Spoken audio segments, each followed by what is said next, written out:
Δημήτρη Σαράντο και να σου πω την πιο γλυκιά μου καλημέρα για να δούμε. Γιατί μιλάμε για την πετυχημένη πορεία της σειράς. Πάμε να δούμε πόσο πετυχημένη ήταν και τι νούμερα τηλεθέασης. Πριν δούμε τα νούμερα, πάντως επειδή αναρωτηθήκατε πριν αν υπήρχε κόσμος κτλ., να σας πω ότι εγώ είδα κατά τη διάρκεια των γυρισμάτων μία στην είσοδο που καθόταν. Μοναχή.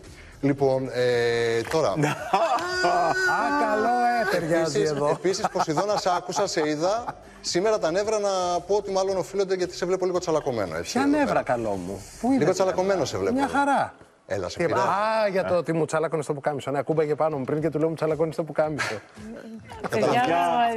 Πάνω που κάνει ζέστη, τι καλά που δροσιζόμαστε τώρα. Ωραία. Ξεκίνησε ο Δημήτρης. Σε καλό μας, Δημήτρακη, σε καλό. Παιδιά, εντάξει, λίγο να ευθυμίσουμε. Δηλαδή, πολύ τέτοιο. Πολύ τσιτωθήκαμε. Να δούμε και τα νούμερα, γιατί πραγματικά πήγε πάρα πολύ καλά. Αυτά τα νούμερα μπορούμε να ευθυμίσουμε. Ναι.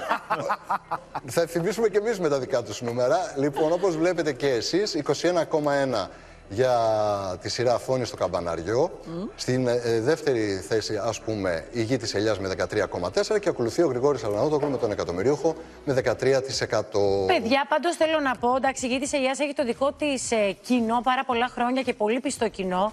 Η μαμά μου το βλέπει και αυτό, της αρέσει πολύ.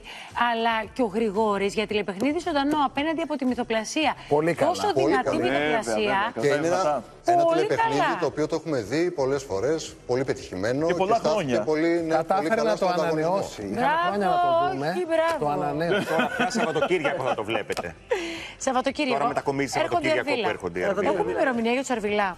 Επίσημη ανακοίνωση νομίζω δεν έχει βγει ακόμα. Είχαμε πει εμείς κάτι για 6 Νοεμβρίου.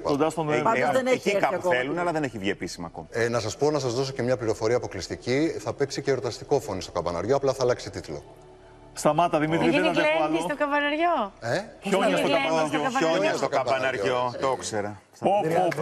Πω και είναι ακόμα Οκτώβριος.